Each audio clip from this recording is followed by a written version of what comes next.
Yeah, welcome to Regular People Sports, baby. Let's talk about these Ravens and Dolphins Thursday night showdown. The Ravens, my Ravens, Super Bowl Ravens. They were supposed to be the year.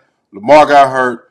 Derrick Henry fumbling in the beginning, fumbling, and now we're here sitting at 2-5.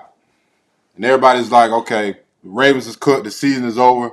And I'm looking at this game, and I'm just like, man, they got to go on a run. I feel like they can go on a run. You're looking at this team. I mean, the Baltimore Ravens, their defense is terrible. Let's just put that out there. The defense sucks. They're 28th in passing yards, defense per game.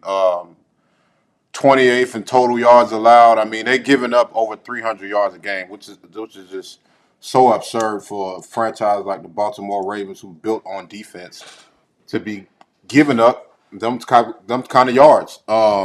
And I'm sitting here and I'm just trying to figure out how can this team bounce back. Of course, Lamar's back. They had a big win last week with Snoop Huntley stepping in. He looked real good. And this is still the Baltimore Ravens. You know what I'm saying? It's not that far fetched to think that. Well, to me, to think that this team can go on a run, because I'm looking at the AFC North right now, and they're 2 games behind the Steelers. The Ravens is what, 2-5.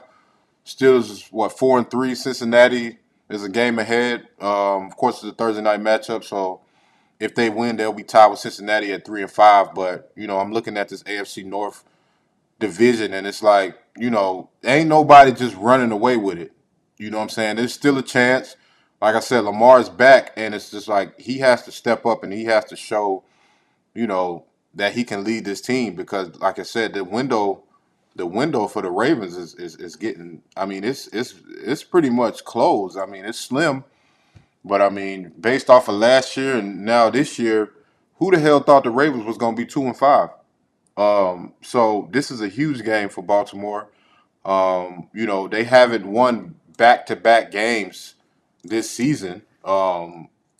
So if they can win back-to-back games, that I think that can spark something for this team, because they still have a lot of talent on this team. I mean, you got Lamar Jackson, you got some great receivers, you got D Hop. I mean, he showed some great abilities that he's been showing early in the season. If Derrick Henry get his shit together, and the defense step up, you still got Mark Andrews and Isaiah Likely. I mean, talent wise, this is still an elite team, and you got a great coach. And it's like, you sitting here, and it's just like, y'all got to win this game to go on this run, though, because you're looking at the schedule. I mean, Miami, they desperate too now. They 2-6, but looking at their division in the AFC East, they're 4 games back from both of the top 2 teams. New England and Buffalo is 5-2, 6-2 basically. Miami is 2-6. So they chances of making the playoffs or even finishing top 2 in that division is not as good as Baltimore. Based off of the standings of each of those divisions.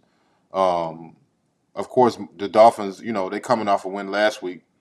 They whooped the Falcons' ass.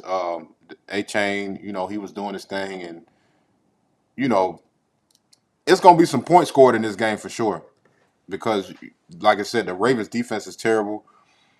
Um, the Dolphins' head coach, his offensive schemes is really good. So you seen what he was doing against the Falcons. They put up 30 against the Falcons. So I'm expecting the Dolphins to put up some points. Lamar back home, grew up in the shadows of Hard Rock Stadium. Florida boy. So I'm curious to see how he plays, because this is a must-win game for these Baltimore Ravens. I mean, if they lose this one, then I don't know. They got 3 straight road games at Miami, at Minnesota, at Cleveland. Those are all winnable games. I mean, just looking at their schedule, of course they got their division games at the bottom, but if they can finish the season 9-7 or 9-8 or 10-7, I think they got a chance, because, like I said, the Steelers is not too far ahead. They not too far ahead, and the Steelers, they got the Colts coming up. Colts is they the hottest team in the AFC right now. You got and they got the Chargers after that. So the Steelers can easily drop 2 games, and they just lost 2 in a row. They just lost to Cincinnati and Green Bay back to back. So the Steelers, I don't know where their momentum is headed right now, but this could be a shift if Baltimore can win this football game. And I'm just looking at it like it's one of those games where it can change the season. You know what I'm saying? If Lamar comes back and have a big game, I feel like that can boost his team. That can really boost his team, and they can forget about all the bullshit that happened earlier this year because ultimately they in this position from little small plays that happened early in the year with this fumble stuff with Derrick Henry. Those are the plays that got them in this situation. Those are the plays that really deflated this team. You know what I'm saying? Morale wise, this team sucks. I mean, their morale is terrible. But they got some dogs. I mean, you got Nate Wiggins and Marlon Humphrey. You know, you get, this is a great team talent wise, and they got a great coach. So it's just like I expect them to, you know, overcome this and go on a run. They got to go on a run, but it starts tonight. Like I said, Thursday night football. And we'll see. We'll see what Lamar do, man. Week 9, regular people sports. Thanks for watching.